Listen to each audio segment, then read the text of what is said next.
Bonjour à toutes et à tous et merci pour votre participation sur ce webinaire Lefebvre Dalloz autour des réflexions de la gestion de patrimoine et pourquoi et comment développer cette nouvelle mission au sein du cabinet d'expertise comptable.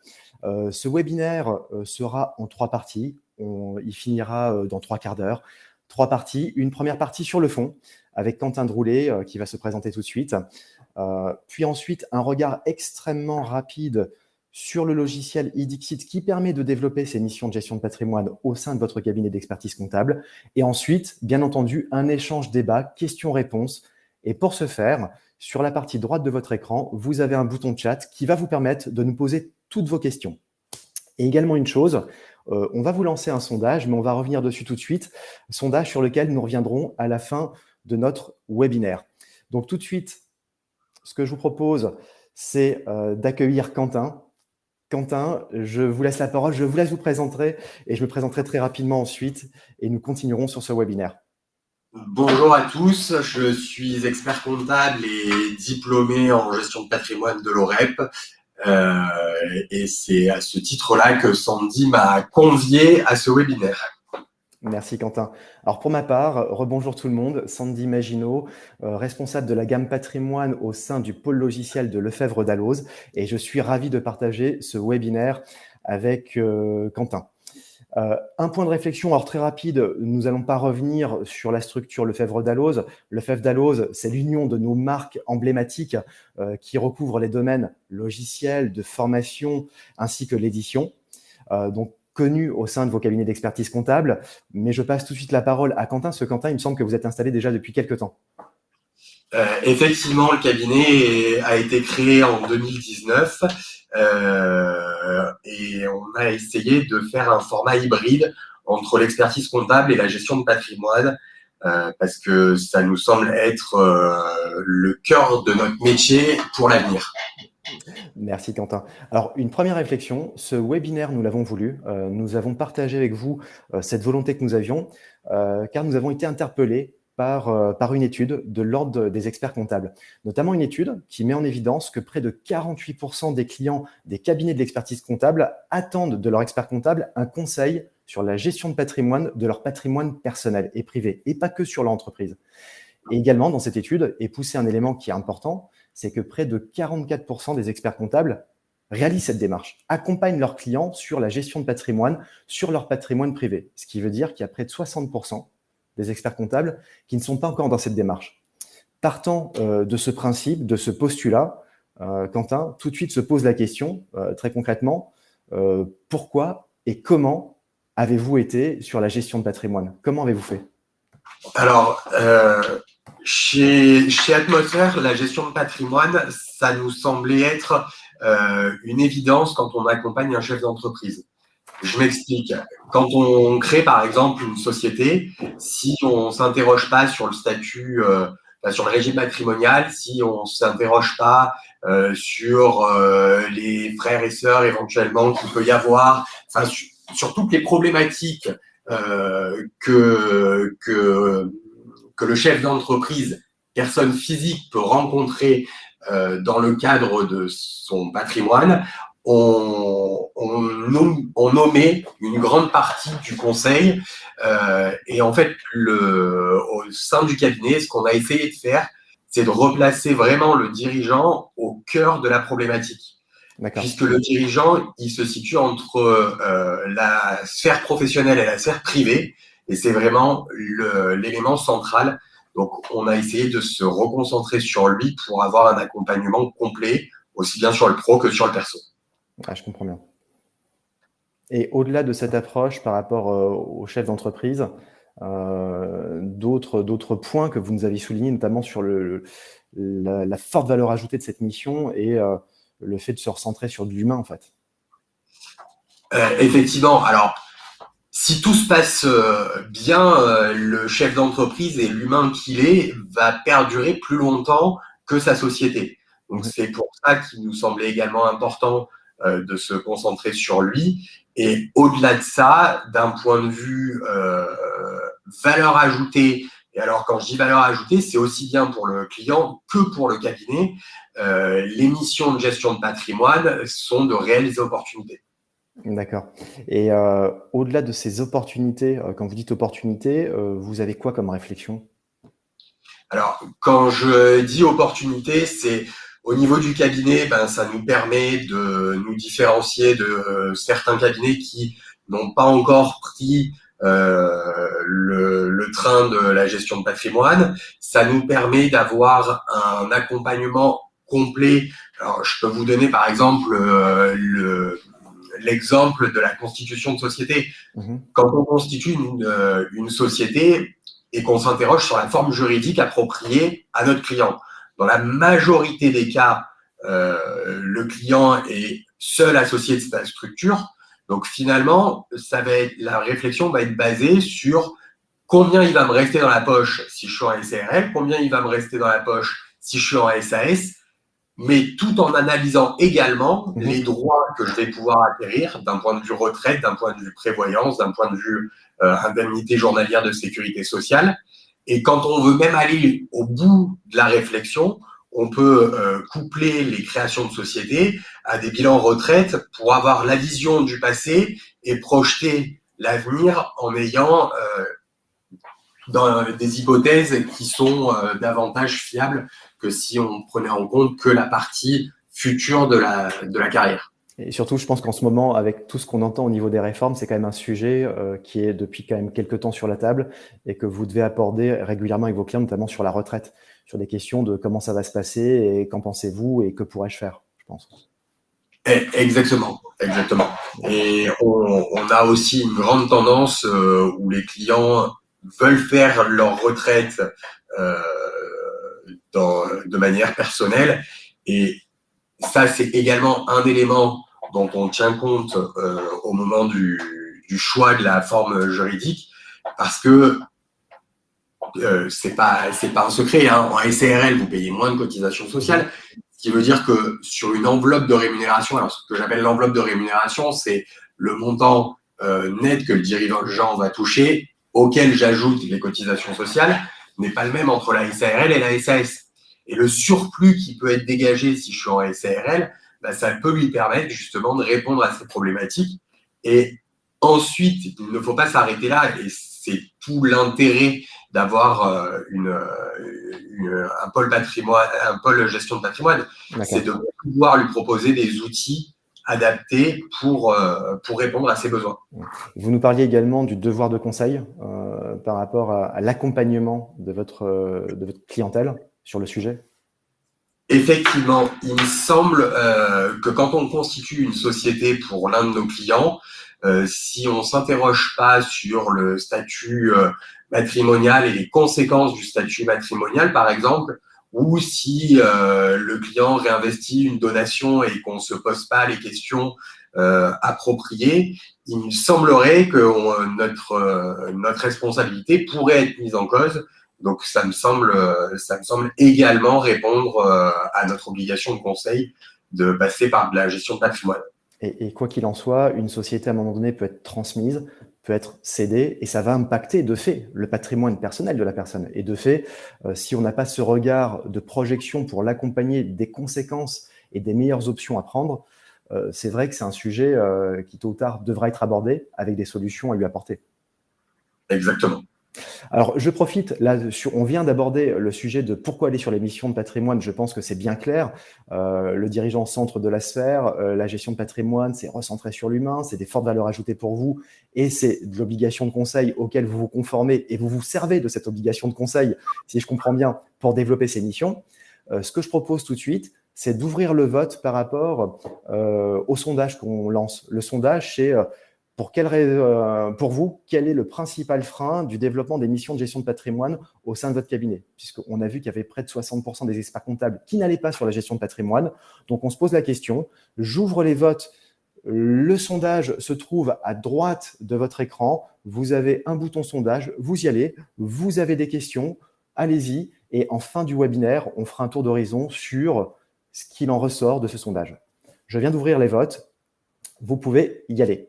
Donc, ce que je vous propose, c'est de poursuivre, puisque Quentin, on va se poser une autre question. Pourquoi l'émission de patrimoine, on l'a bien compris, mais il y a un autre sujet également.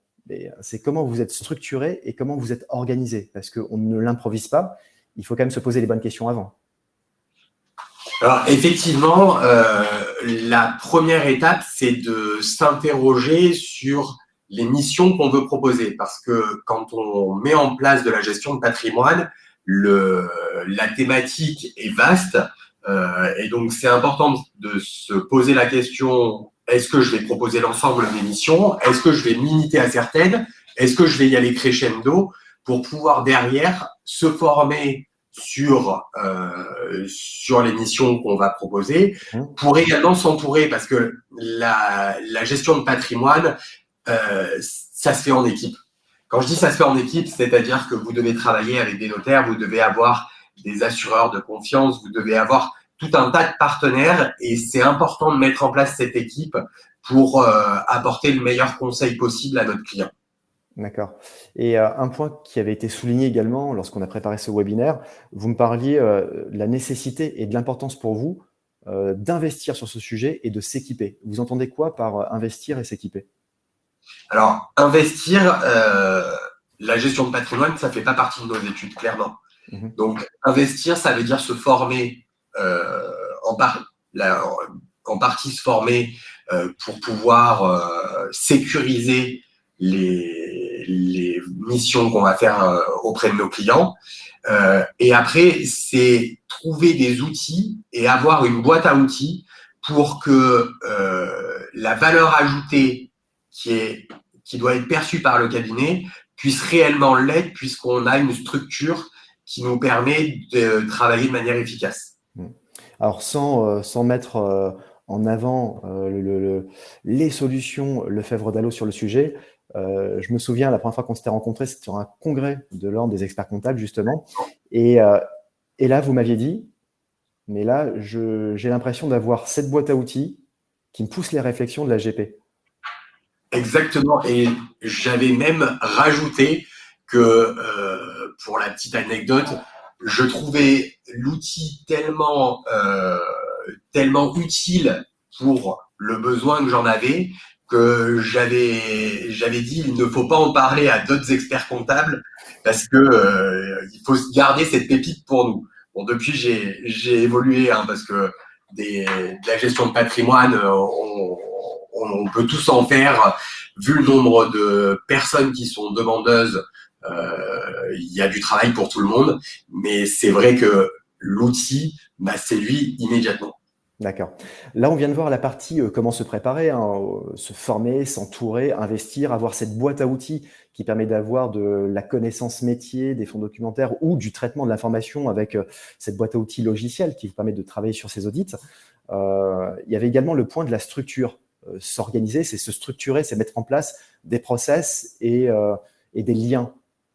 On parlait de différents sujets. Comment vous êtes-vous structuré, vous?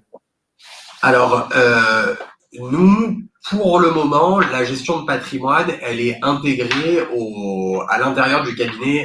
On n'a pas créé une structure indépendante pour la gestion de patrimoine.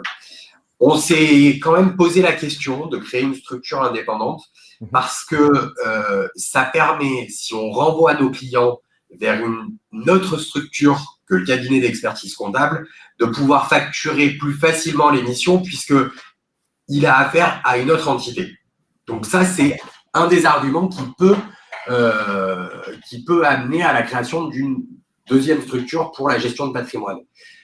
Nous, au niveau de l'atmosphère, l'essence même de notre cabinet, c'est de se dire que tous nos clients ont un besoin en gestion de patrimoine et on accompagne l'intégralité de nos clients en gestion de patrimoine. C'est pour ça que également on a préféré l'intégrer au cabinet, ne pas avoir une structure indépendante à côté, parce que ça fait vraiment partie de notre offre expertise comptable et gestion de patrimoine. Ce qu'on a fait récemment, là, en début d'année, c'est qu'on a recruté une personne sur un gestionnaire de patrimoine qui permet justement de structurer ce pôle, de détecter les besoins des clients et d'être force de proposition pour les clients. Quand je dis être force de proposition pour les clients, typiquement, le travail qu'elle a fait le mois dernier, c'est qu'elle a réuni l'ensemble des contrats de prévoyance des clients et elle a fait un checking complet des contrats de prévoyance pour voir s'ils étaient toujours en adéquation avec les rémunérations qu'ils percevaient. Et derrière, on fera une communication à nos clients pour leur dire tout est OK, donc il n'y a pas de souci à se faire. Mais pour ceux où il y aurait des écarts, ça nous permettra d'avoir cette valeur ajoutée perçue auprès de notre client parce qu'il ne nous l'a pas demandé, mais on l'a fait pour lui, et de pouvoir l'accompagner pour rééquilibrer ce contrat et qu'en cas de problème, il n'ait pas de mauvaise surprise. D'accord. Moi, il y a un point qui me semble important par rapport à ce que vous venez de souligner, de l'approche clientèle, du conseil, d'avoir intégré quelqu'un chez vous qui travaille spécifiquement sur l'approche de gestion de patrimoine. J'ai travaillé 12 ans en ingénierie, vous le savez, Quentin, dans des réseaux bancaires. Par contre, il y a une chose que vous avez en termes de plus-value au sein de l'expertise comptable, quand vous abordez ce sujet, c'est que vous êtes indépendant. Vous ne vendez pas les produits. Et de fait, le conseil est basé sur une objectivité sans forcément avoir une finalité de vente produit. Ça, c'est quand même un élément qui est important en termes d'approche clientèle, je pense. Alors, on ne vend effectivement pas de produits. Et si les clients nous posent des questions sur les produits, la seule chose qu'on s'autorise à faire, c'est éventuellement lui expliquer les produits et comparer les différents produits qu'il peut avoir été chercher auprès d'un assureur, d'une banque ou de tout autre tiers. Mais pour moi, ce qui est fondamental, c'est de vendre la matière grise parce que pour construire une relation dans le temps, c'est sur la matière grise que ça se construit la relation. Le produit, c'est volatile. Peut-être que le client n'a pas bien saisi toute l'utilité ou toute la mécanique du produit. Et s'il y a un problème, c'est la personne qui lui a proposé et vendu le produit qui est le responsable. Et ça, c'est absolument pas ce qu'on veut. Et donc, c'est pour ça qu'on se concentre vraiment sur la matière grise et proposer uniquement notre conseil et notre accompagnement. Identifier les optimisations à mener, pousser les réflexions de ce qu'il faudrait optimiser en termes d'axes et laisser au choix la liberté au client de le faire où il le souhaite en fait. Exactement. Et pendant qu'on est sur ce sujet, il me semble important de préciser que les sujets de gestion de patrimoine, quand on fait par exemple un bilan patrimonial à un client, on peut avoir un énorme panel d'actions à mener. C'est important de les travailler au fur et à mesure et de ne pas entamer tous les chantiers en même temps. Déjà pour que le client ne soit pas affolé, et puis parce que en fonction des priorités des chantiers qu'on va mettre, ça va avoir potentiellement des répercussions sur le reste. Et donc, c'est important de respecter cette logique-là. Merci Quentin, là, sur cette phase de structuration et comment s'organiser, hein, on l'a bien compris, les formations, s'entourer, s'équiper, obtenir cette boîte à outils qui vous permettent d'accompagner vos clients sur ces sujets-là, et après s'organiser et se structurer avec les personnes adéquates autour de vous et focaliser sur l'accompagnement client. Puisqu'on parle du client, il y a un point qui est essentiel et fondamental. La question qui suit, c'est mais comment vous abordez ce sujet-là avec vos clients ? Comment vous présentez ces missions patrimoniales à vos clients ? On a la chance d'avoir créé notre cabinet. Donc, c'est-à-dire que nos clients n'ont pas connu, on a pu créer complètement l'offre qu'on leur proposait. Et dès lors qu'on a un prospect qui vient nous voir, on lui explique ce que j'ai expliqué au début du webinaire, c'est que lui, en tant que dirigeant et en tant qu'associé, il est au milieu de ces deux sphères. Et donc, c'est pour ça qu'au niveau du cabinet, on va s'intéresser à l'ensemble pour pouvoir optimiser au mieux sa situation. Quand je dis optimiser au mieux sa situation, je pense qu'il ne faut pas avoir de langue de bois, c'est lui permettre d'avoir le développement maximum de son patrimoine tout en répondant à ses objectifs. Parce que ça, c'est un élément central dans la gestion de patrimoine. Au-delà du développement en lui-même du patrimoine, c'est surtout conduire le patrimoine à répondre aux objectifs et aux souhaits du client. Des points qui me viennent moi en réflexion, c'est identifier des objectifs avec le client, mais de façon concrète, comment vous communiquez dans votre cabinet ces missions que vous faites, parce que c'est un service à valeur ajoutée qui vous différencie également et qui vient apporter un complément au niveau de vos missions. Comment vous matérialisez la chose auprès de votre clientèle en termes d'annonces dans votre cabinet, au niveau de la salle d'attente, au niveau de plaquettes, au niveau d'une communication spécifique? Qu'est-ce que vous faites autour de tout ça? Alors, déjà, au rendez-vous prospect, on l'annonce. Et ensuite, ce qui se passe, c'est que dès lors qu'on va détecter par rapport à la situation du client des besoins, on va avoir un échange avec lui et on va lui proposer de l'accompagner sur cette phase-là. On ne fait pas forcément de communication générale au niveau du cabinet et des missions, même si sur notre site internet, on présente un petit peu ce qu'on peut faire, parce que quand on est sur de la gestion de patrimoine, on touche à l'intime du client. Mmh. Et donc, il nous semble important, quand on va sur ce genre de mission, de créer la meilleure relation possible en termes de confiance et d'intimité, justement. Et c'est pour ça qu'on favorise davantage l'échange direct avec le client pour lui proposer des missions en gestion de patrimoine. Ce qu'on peut également faire, c'est organiser des réunions sur des thématiques spécifiques pour alerter ou pour conseiller certains clients ou informer certains clients qui ont la même problématique, qui ont une problématique commune. D'accord, donc concrètement, format type conférence, mais sur ces formats conférences, il y a des thématiques particulières que vous abordez ou c'est simplement on fait des missions de gestion de patrimoine, venez nous voir, on vous présente le sujet ou vous identifiez, mais écoutez, que se passerait-il en cas de transmission sur votre patrimoine privé au regard de votre société? Vous êtes-vous déjà posé la question de que se passerait-il pour le conjoint survivant en cas de décès de votre personne? Vous choisissez un sujet bien spécifique et vous invitez des clients qui pourraient être concernés, vous lancez une communication très large? Alors, sur les conférences, on est en réflexion pour l'année 2023, mais le souhait, c'est de le faire en petit comité et de le faire sur des clients pour lesquels on a déjà détecté un besoin. D'accord. Parce que inviter tous nos clients sur tous les sujets, ça n'aurait pas vraiment de sens. L'essentiel, c'est que le client qui va être informé puisse derrière faire appel à nous pour améliorer sa situation et optimiser sa situation. Donc, si on se retrouve avec trop de monde au moment de l'information, on ne pourra pas faire du sur-mesure et c'est vraiment très important. Dans notre profession, on le sait, on fait du sur-mesure tous les jours, mais en gestion de patrimoine, c'est encore plus important de vraiment être sur l'option qui sera adéquate en fonction de l'environnement global de notre client. D'accord, donc des choses ciblées, comité restreint. Je me pose quand même la question, est-ce que vous envisagez, pourquoi pas une communication très large sur votre clientèle, ne serait-ce que pour mettre en évidence ces missions-là, de façon très simple? Ça, c'est une certitude. Nos clients ne savent pas forcément que l'on peut réaliser ce type de mission pour eux. D'accord. Et donc, c'est pour ça qu'ils doivent être informés que vous faites de la gestion de patrimoine.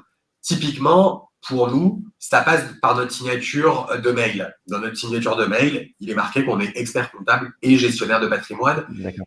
Et encore une fois, comme dès l'entrée du client, on le sensibilise à cet aspect-là et au fait qu'on peut l'accompagner, nos clients savent qu'on réalise ce type de mission. D'accord. Et il y a un point vous m'aviez souligné, et j'ai trouvé ça extrêmement intéressant, c'est qu'aujourd'hui, au sein de votre cabinet, de par cette démarche que vous avez lancée auprès de votre clientèle, chef d'entreprise que vous rencontrez au quotidien, pour travailler sur la gestion fiscale et l'optimisation de leur outil de travail, vous avez lancé ces missions patrimoniales, mais aujourd'hui, vous avez au sein même de votre cabinet, sauf erreur de ma part, des clients qui sont là, non pas présents pour la gestion de l'outil de travail, mais qui sont des clients particuliers qui viennent chez vous chercher du conseil patrimonial. Exactement. En fait, on a des clients et ce phénomène se développe. On a des clients qui viennent chez nous justement parce qu'on leur propose cet accompagnement sur la gestion de patrimoine. Donc là, c'est vraiment le bouche à oreille qui fait également son effet, puisque s'il n'y a pas de communication énorme, je dirais au sens large du terme, mais sur des clients, ces propres clients que vous avez, vos propres clients, en parlent autour d'eux, et ce côté bouche à oreille fait qu'il y a des personnes qui viennent vous voir en direct. Donc c'est vraiment pour vous également porteur en termes de messages. Tout à fait, et c'est vrai que le bouche à oreille, de toute manière, c'est ce qui est le plus efficace dans notre profession pour pouvoir travailler avec des nouveaux clients. Parce que les gens viennent nous voir en connaissant notre manière de travailler et en connaissant les apports qu'on peut avoir pour eux. D'accord. Et un dernier point, ça vient légitimer votre expertise sur ce que vous faites au quotidien, sur un domaine complémentaire, mais ça vient complètement légitimer ce que vous faites. Exactement. Ce qui est important sur le fait de légitimer notre expertise, c'est que quand on est expert comptable et qu'on s'est également formé en gestion de patrimoine, on peut vraiment apporter un accompagnement complet à nos clients. Et souvent, c'est des accompagnements qu'on peut faire, mais sans forcément le mettre en avant auprès de nos clients ou sans forcément le valoriser parce que justement, on n'a pas mis en place toute cette structure dont on a parlé précédemment. D'accord.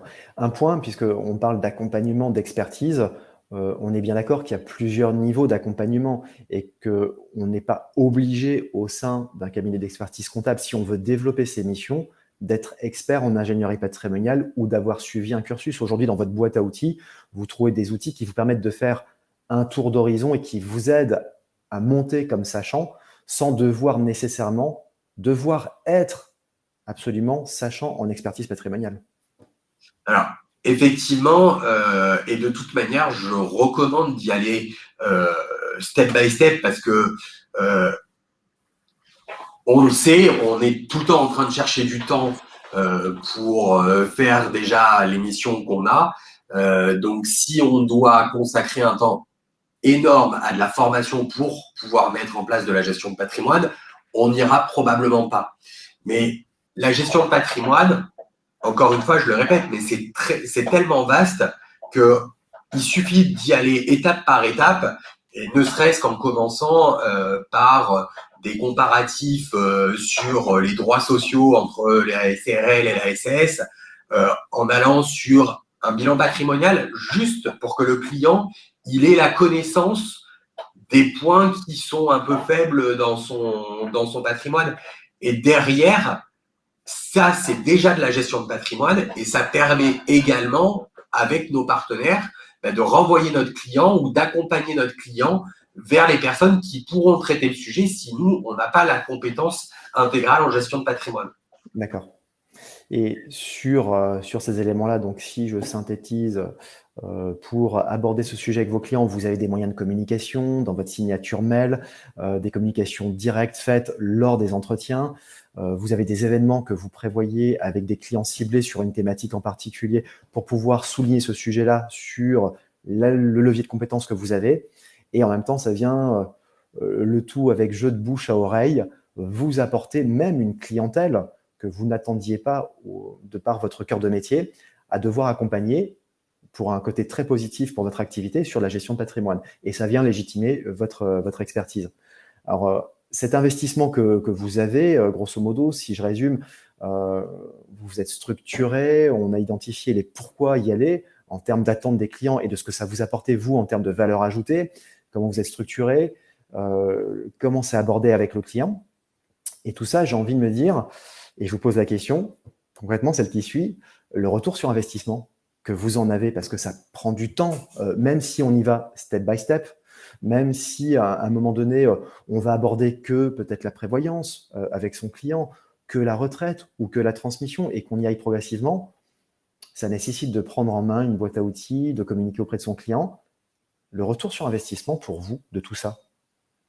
Alors, ce qui qui est fondamental dans ce type de mission, c'est que les clients, ne serait-ce que de leur proposer d'intervenir sur la gestion de patrimoine, vous avez une satisfaction client qui a augmenté parce que nous, experts comptables, qui les avons régulièrement au téléphone, avec qui la confiance est installée et elle s'est développée. Naturellement, ils viennent à nous et ils sont heureux qu'on puisse leur proposer des missions de gestion de patrimoine parce qu'ils n'ont pas besoin de se mettre à nu devant quelqu'un d'autre à nouveau. Donc ça, c'est vrai que les clients apprécient énormément. Il y a un point également à souligner, c'est que, je l'ai dit au début de cet échange, la société de notre client, normalement, elle devrait perdurer moins longtemps que lui. Quand je dis perdurer moins longtemps que lui, c'est qu'il y a un moment donné où il va la vendre, soit pour monter de nouveaux projets, soit pour prendre sa retraite.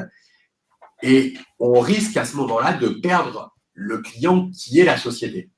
En revanche, quand votre client, vous lui proposez des missions de gestion de patrimoine, eh ben, quand il a vendu sa société, quand il est à la retraite, il continue à faire appel à vous puisque vous avez encore quelque chose à lui apporter d'un point de vue gestion de patrimoine. C'est important également de souligner que nos clients, quand on échange avec eux, on se rend compte finalement qu'ils ont vraiment des besoins, mais qu'ils n'identifient pas toujours qu'ils peuvent faire appel à nous pour ces missions-là. C'est pour ça que la communication est importante et ce qui nous permet de capter davantage de missions pour nos clients et capter ce type de mission pour nous, au-delà du fait que intellectuellement c'est très intéressant, ça nous permet également d'augmenter nos marges, parce qu'on le sait, c'est plus sur la compta aujourd'hui qu'on gagne notre vie. Hein. Donc, il faut qu'on trouve des missions qui nous permettent de dégager des marges intéressantes. Et sur la gestion de patrimoine, on trouve ce type de marge. Puisque très concrètement, pour faire simple, ce sont des missions qui sont bien entendu facturées, présentées au client avec l'identification de la mission qui sera réalisée, du déroulé de la mission, mais une facturation associée au regard du conseil et du temps que vous allez y passer. Exactement. Sur le principe, et ça, je le souligne parce que des fois, soit quand on commence, soit après pris par le temps, on peut avoir tendance à ne pas valoriser ce type de mission auprès de nos clients. Quand je dis valoriser, c'est leur donner le coût.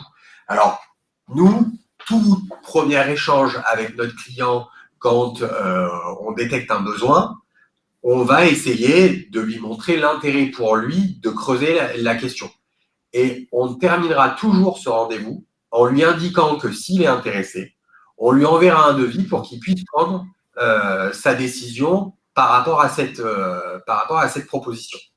D'accord. Et vous verrez que dans le chat, et merci de votre participation pour toutes les personnes qui sont avec nous, il y a des questions qui ont été posées, notamment sur différents sujets, mais ce sujet de la facturation de la mission auquel on pourra revenir et vous pourrez répondre à la fin de ce webinaire au regard des questions qui nous sont posées.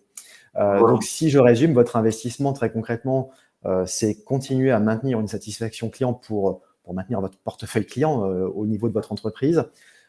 Très concrètement, c'est répondre à des attentes. On l'a vu, il y a des clients qui ont des attentes très fortes sur le sujet et d'aborder le sujet en toute objectivité de votre côté. Mais en même temps, c'est accroître votre chiffre d'affaires, très concrètement. Ouais. Alors, ce que je vous propose, Quentin et tous les participants, c'est de basculer 5 minutes, pas plus, sur Edixit. Edixit fait partie de cette boîte à outils qu'on propose chez Lefebvre Dalloz pour vous, experts comptables, ou tout autre acteur du conseil et sur l'approche gestion de patrimoine. Edixit est notre logiciel qui va permettre très rapidement d'avoir une connaissance client, donc de se conformer à un devoir de conseil, et ensuite d'identifier des missions. Vous allez voir que l'outil va identifier très rapidement pour vous des missions prioritaires et vous permettre ensuite d'avoir un constat de la situation, des simulations et de remettre à un client un document de mission, un livrable de qualité que vous allez pouvoir générer, qui va vous servir de base pour la facturation de cette mission. Donc, je vous partage tout de suite mon écran et je bascule sur Edixit. Quentin, vous avez mon écran sous les yeux? Parce que je ne vous vois plus. Oui. D'accord. Bon. Alors, je vais faire très rapide. L'objectif pour les participants, c'est de vous présenter l'outil en tant que tel, qui est dans la boîte à outils Lefebvre Dalloz, puisque lorsque vous êtes sur le site institutionnel Lefebvre, vous avez votre espace abonné et vous arrivez sur un environnement qui regroupe cette boîte à outils dont parlait Quentin, notamment le logiciel Edixit, et des fonds documentaires associés, voire du service de renseignement juridique. Lorsqu'on est sur… Alors, oui, je me permets juste une chose, mais parce que d'un point de vue lecture et compréhension, ils sont juste fantastiques. Au-delà de la version numérique, il existe également la version papier du patrimoine privé et du patrimoine professionnel. Et c'est présenté sous une forme d'arborescence. Et donc, pour l'exploitation de la donnée, c'est vraiment très utile. Et on est sur un discours qui est déjargonné, prémâché pour permettre à tout le monde d'appréhender les sujets et les transmettre à son client. Là, je reviens focus très rapidement sur Edixit, qui fait partie de cette boîte à outils, qui est le logiciel qui permet de travailler ces missions patrimoniales, quelles qu'elles soient. Optimisation fiscale, successorale, retraite, prévoyance, optimisation épargne, peu importe. Comment ça se passe? Une première partie de connaissance client, où j'aurai la vision de la situation familiale et professionnelle de la personne. J'aurai une deuxième étape qui sera patrimoniale chiffrée, avec tous les entrants, à savoir la rémunération, début et fin d'activité, les résidences principales secondaires, l'intégralité du patrimoine placement qui peut être détenu, jusqu'à de l'immobilier locatif et quel type de biens immobiliers détenus, puisqu'on va travailler sur des approches notamment riches, même fiscales. Donc là, vous avez la capacité de rentrer même dans le détail du détail d'un bien détenu si vous le souhaitez, pour avoir une cartographie à 360 de « je connais mon client sur sa situation familiale et professionnelle et patrimoniale chiffrée », de cette connaissance complète avec la gestion des emprunts, des biens professionnels ou de l'épargne salariale, dont tous les sujets sont traités. L'outil va permettre une première approche en mettant en évidence la projection retraite. De par les entrants, l'outil vous donne tout de suite une vision de la projection retraite. De par ce que je sais, voilà à quel niveau vous vous situerez pour votre retraite future.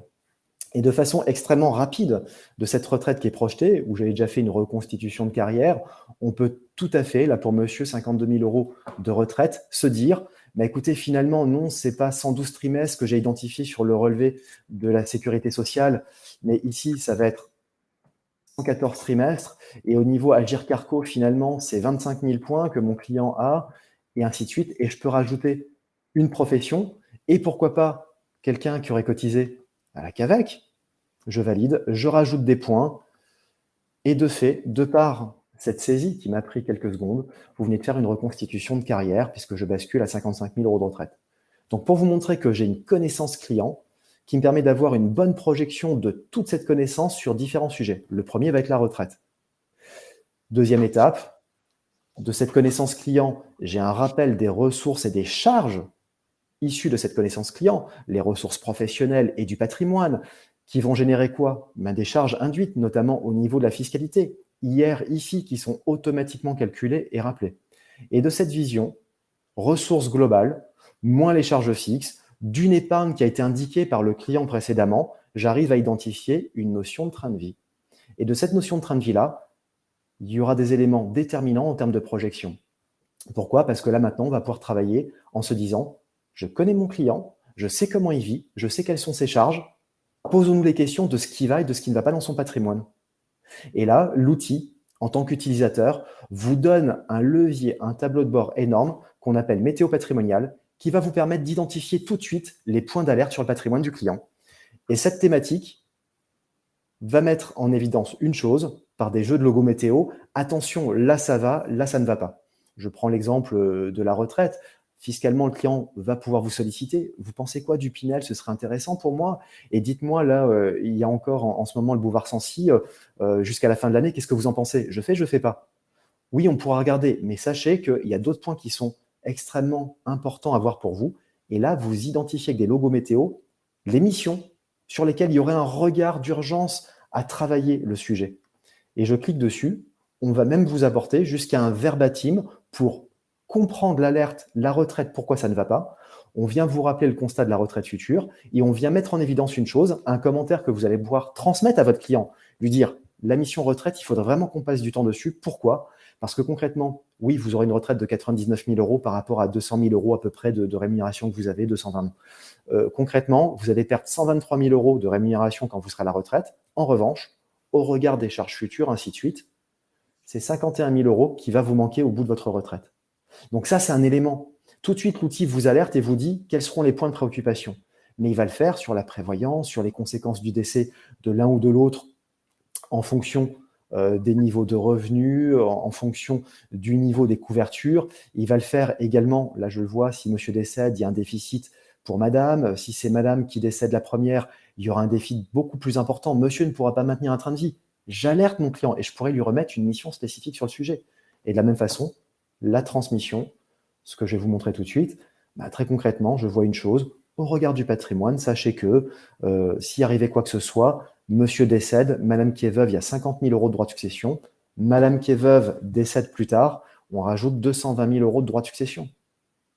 Et si on inverse l'ordre des décès, de par les répartitions du patrimoine, des tensions propres ou communs, très concrètement, si madame décède, monsieur, comme il a beaucoup de biens propres, pas de droit de succession. Mais attention, monsieur veuf décède, près de 370 000 euros de droit de succession.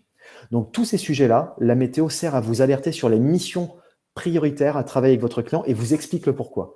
Et ensuite, vous aurez toute l'attitude à rentrer dans les diagnostics et chaque thématique que je ne vais pas vous détailler. On sera à votre disposition pour le revoir si vous le souhaitez après le webinaire et vous expliquer et vous aider à prendre en main. Et pourquoi pas vous lancer un essai gratuit sur notre boîte à outils qui contient les Dixit. Mais vous avez tous les leviers d'optimisation possibles, que ce soit sur de l'approche fiscale, parce que vous avez un client qui vous pose des questions, j'aimerais bien faire un Pinel ou un meublé, vous pourrez réaliser toutes ces simulations-là avec lui, quels que soient les cadres, et lui donner une mission factuelle sur c'est pour vous intéressant, oui ou non, et voilà ce que ça comporte.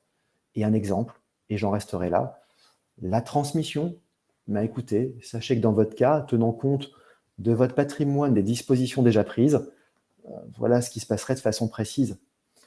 Au décès de monsieur, voilà la masse successorale qui serait prise en considération, les droits portés par chacun des héritiers, ici détaillés d'un point de vue chiffré.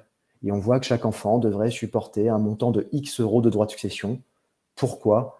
Et on peut rentrer, si vous le souhaitez, même sur l'information de quels sont les leviers de détermination de cette fiscalité. Une fois que tout ça est fait, premier, second décès, je le vois, et je peux remettre à mon client un document, soit un document spécifique que sur la transmission, soit un document complet, et c'est moi qui choisis le type de document que je veux lui remettre, un document qui intègre ici la connaissance du client, et pourquoi pas sa situation budgétaire, et je vais reprendre les éléments de la transmission que je veux remettre à mon client, et là vous allez pouvoir immédiatement générer un document de qualité qui sera votre support à la mission, qui met une chose en perspective. On se connaît, on a identifié les choses qui n'allaient pas, je vous détaille ce qui ne va pas et je vous remets le document. Alors là, je viens de générer le document en sachant que lorsque vous êtes utilisateur de la solution, vous avez votre charte avec votre logo qui est intégré au niveau du rapport, mais vous avez un rapport de qualité qui vous sert de support à dire on se connaît, voilà quel est votre patrimoine, quelle est votre situation, donc je déroule très rapidement, pour arriver au-delà de cette connaissance, à arriver à mettre en perspective la météo avec les points d'alerte, de pourquoi il faudra travailler sur d'autres missions. Donc pour vous, un fait générateur de prochaines missions à proposer à votre client, donc de développement de chiffre d'affaires. Et là, on arrive sur la transmission qui est juste après, que j'ai choisi de mettre en perspective, avec le rappel de la succession, les parties présentes et ainsi de suite. Quentin, ce support, je me permets de revenir sur notre échange. J'arrête le partage de mon écran. En termes de démarche, on est bien sur ce type d'utilisation, d'identifier, de mettre en perspective avec la météo des points sur lesquels vous allez pouvoir appuyer et après mettre en perspective une mission et remettre un document au client.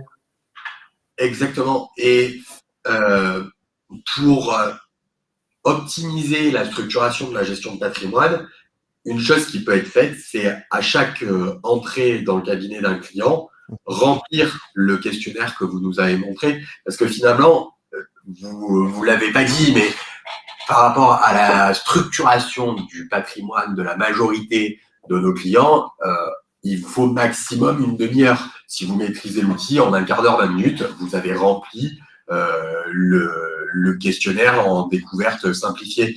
Et tout de suite, ça apporte des éléments que vous pouvez communiquer à votre client. Et ça, encore une fois, c'est une vraie valeur ajoutée pour votre client parce que avec très peu d'éléments, vous lui apportez quelque chose. D'accord. Alors, je reviens sur un point, Quentin. On avait ouvert la session avec un sondage avant de répondre au jeu de questions-réponses. Le sondage, je l'affiche, tout le monde peut l'afficher. Je regarde, faute de temps, c'est 36% des personnes qui disent que pour elles, le frein de ces missions patrimoniales, c'est faute de temps, faute de compétences, faute d'outils, faute de ressources ensuite et faute de demande. Concernant les fautes de demande, il y a 7%, donc ça veut dire que c'est relativement faible, ça veut dire qu'il y a une demande qui est là, présente du client. Faute de ressources, c'est très faible, je vois qu'il y a que 7% de personnes qui disent qu'il y a ces fautes de ressources, ça veut dire qu'il y a, je dirais, l'accompagnement nécessaire. Ben, il y a faute d'outils, faute de compétences et faute de temps qui mettent en perspective que ce sont des freins majeurs. Faute d'outils, je pense qu'on vient de le voir, il y a une boîte à outils que Lefebvre Dalloz met à votre disposition avec des fonds documentaires, avec un logiciel qui permet d'une connaissance client, d'identifier des missions et de remettre des simulations d'optimisation ou des simulations de constat avec un document de qualité qui sert à asseoir la démarche et la vente de la mission. Faute de compétences, on l'avait vu ensemble, il me semble qu'il y a des formations possibles. Lefebvre Dalloz peut accompagner, bien entendu, tous les experts comptables dans une montée en compétences sur l'appropriation du domaine de la gestion de patrimoine. On a tous les leviers pour accompagner. Sachez-le, on a des leviers de formation pour accompagner les experts comptables sur de la gestion de patrimoine, ce que c'est et comment je le fais. Et également des formations à l'outil que je vous ai présenté, à cette boîte à outils. Et quand on parle de faute de temps, Quentin, qu'auriez-vous à répondre sur « j'ai pas le temps » ? Alors, j'ai pas le temps, de toute manière, c'est un peu comme toutes les missions qu'on nous demande au cabinet et qui sortent du récurrent. Si on prend pas le temps, effectivement, on n'aura jamais le temps. Après, au-delà de ça, c'est aussi une question d'organisation. Et quand j'expliquais que sur la gestion de patrimoine, quand on va le développer au sein du cabinet, le mettre en place, il faut y aller progressivement, c'est aussi aller progressivement sur le temps qu'on y dédie. Et on peut très bien, au départ, cibler que 2-3 thématiques, faire le tour des clients du cabinet, et même si ça prend 1 an ou 2 ans de faire sur ces thématiques-là l'échange avec tous nos clients, c'est pas gênant. Le but, c'est d'amorcer la démarche et après de développer les moyens qu'on y met pour que justement ce manque de temps ce soit plus une raison. Merci Quentin. Ce que je vous propose, le temps passe à une vitesse grand V et le plaisir, je resterai avec vous beaucoup plus longtemps avec tous les participants sur ce webinaire, mais le temps passe. Sur les jeux de questions-réponses, il y a des questions qui sont extrêmement importantes et je pense sur lesquelles on va pouvoir apporter des éléments qui vont peut-être susciter des vocations demain pour certains de vos confrères. Alors, il y a une première question, c'est vous pouvez indiquer que vous êtes gestionnaire de patrimoine. Ça veut dire que vous avez obtenu un diplôme, Quentin, de votre côté. Exactement. En fait, vous pouvez, à partir du moment où vous passez un diplôme, vous pouvez mentionner le diplôme dans votre signature de mail. En sachant que, je le répète, Lefebvre Dalloz est là également pour accompagner, non pas que sur des formations certifiantes, mais il y a également, ou diplômantes, il y a également des formations de montée en compétences sur l'univers patrimonial, sans forcément aller sur quelque chose de diplômant, mais qui vous donnera toute légitimité à accompagner un client. Il y a également un point, Quentin, là, qui est plus pour vous. Pour les clients particuliers, pas de souci avec l'assurance du contrat classique expert comptable. Alors, au niveau du contrat de mémoire, on est couvert effectivement pour les clients pour lesquels on a une autre mission. Et c'est là où, j'ai pas précisé une chose, mais c'est là où finalement le diplôme devient, selon les missions qu'on veut faire, et si on veut développer pour des clients qui ne sont pas des professionnels importants, c'est pour pouvoir prendre une responsabilité civile sur la partie gestion de patrimoine, malgré qu'on ait les compétences, les assureurs ne comprennent pas qu'on ne vend pas de produits quand on pourrait en vendre, hein, mais moi j'ai fait ce choix de ne pas en vendre, et malgré le fait qu'on ne vende pas de produits, les assureurs nous demandent d'avoir un certain nombre de diplômes et de titres pour pouvoir nous assurer sur cette partie-là. Ouais, si on part sur le côté assurantiel. Il y a un point qui est important, qui est je dirais, presque le nerf de la guerre. Hein. Ces missions, on ne les fait pas pour rien. C'est un investissement, c'est une fidélisation à la clientèle. Mais la question qui est posée également par Grégoire, c'est comment facturez-vous ces prestations? Parce que les clients vous attendent sur le sujet, mais il y a du mal, apparemment, les experts comptables ont du mal à vendre ces missions complémentaires. Alors, justement, c'est là tout l'intérêt d'expliquer tout de suite, dès l'arrivée du client dans le cabinet, qu'il vient vous voir pour sa comptabilité et que, accessoirement à cette mission que vous allez réaliser pour lui de manière récurrente, vous pouvez réaliser d'autres missions. Et ce que je fais au sein du cabinet et ce qu'on fait avec mon associé, c'est que on informe en fait tout le temps nos clients quand ils arrivent au cabinet du fait que dans le package qu'on leur a vendu et auquel ils ont souscrit, il y a tels éléments et que dès lors qu'ils vont nous demander quelque chose qui sort de ce package, ça fera l'objet d'un devis. Et je peux vous assurer qu'à partir du moment où vos clients ils sont éduqués de cette manière, quand je dis éduqués de cette manière, c'est à savoir que si je demande quelque chose qui n'est pas dans ma lettre de mission, dans ce cas-là, je vais avoir un devis spécifique parce que c'est un travail spécifique. Vous devriez réussir à facturer ces missions. Il y a un point aussi pour moi qui est important, c'est quand on est équipé d'outils, je prends l'exemple d'un prévisionnel. Si on fait un prévisionnel sur Excel, on va avoir un peu du mal à facturer notre client parce que le rendu du rapport, il sera peut-être pas à la hauteur de nos attentes. Donc, quand on s'équipe d'outils qui nous permettent de restituer quelque chose au client, ça nous permet aussi de légitimer la facturation via ce qu'on a remis à notre client. Et vous m'avez dit une chose, Quentin, c'est que dans votre communication, vous remettez également, en termes d'exemple, bien entendu, en ayant anonymisé le document, une étude patrimoniale réalisée pour un client. Et que vous démontrez à un client, voilà ce que je vais faire en termes de mission pour vous, et voilà la qualité du livrable, voilà ce que sera la mission et le livrable que je vais vous remettre ensuite. Ce qui permet en même temps au client de comprendre la démarche et de voir la qualité du livrable que vous allez lui remettre. C'est important parce que les clients ne se rendent pas forcément compte de ce que représente le travail à accomplir pour leur apporter les réponses. Et c'est vrai que leur montrer ce qu'ils vont recevoir une fois que le travail est fait, ça peut effectivement aider pour facturer les missions ou pour l'acceptation des devis. Parce que dès lors qu'on qu'on nous demande une mission, il faut envoyer un devis complémentaire. Merci Quentin. Deux autres questions auxquelles je vais répondre, mais de façon très rapide. Il m'est posé la question de Muriel sur la lettre de mission dans Edixit. Alors oui, dans Edixit, il y a une lettre de mission. Il y a un document qui permet d'identifier différentes missions sur lequel, en revanche, vous pourrez directement vous-même préciser le type de prestation avec le niveau de facturation que vous allez pouvoir réaliser. Mais vous avez une trame de lettre de mission directement intégrée dans Edixit.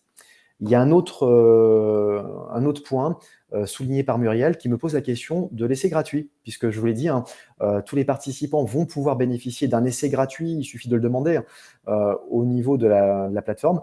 Vous allez pouvoir avoir un essai gratuit Edixit. L'essai gratuit qui est de 15 jours va vous permettre d'être en découverte de l'outil et d'être accompagné avec quelqu'un qui va vous rappeler pour vous demander si la prise en main vous avez tous les leviers, si c'est pour vous très clair en termes d'utilisation, et qui sera là également pour vous accompagner en termes de questions-réponses pour mener à bien ce test que vous allez pouvoir réaliser. Là, nous avons fait le tour des différentes questions qui étaient posées, une sélection parce qu'on ne pouvait pas répondre à toutes les questions au regard du temps qui nous est imparti. Je tenais à vous remercier, Quentin, pour votre participation et votre présence sur ce webinaire sur comment développer et pourquoi développer les missions de gestion de patrimoine au sein du cabinet d'expertise comptable. Quant à moi, je remercie très chaleureusement tous les participants qui nous ont suivis sur ce webinaire et on sera là, Lefebvre Dalloz, pour vous accompagner sur ce développement des missions de gestion patrimoniale au sein de votre cabinet avec les formations, avec les boîtes outils nécessaires. Et n'hésitez pas à revenir vers nous pour la mise en place d'un test et on sera également ravis de vous accompagner sur ce test. Alors encore une fois, merci pour votre participation, vos questions et avec un peu d'avance, excellente fête de fin d'année à tout le monde. Et je vous dis au revoir. Merci, au revoir.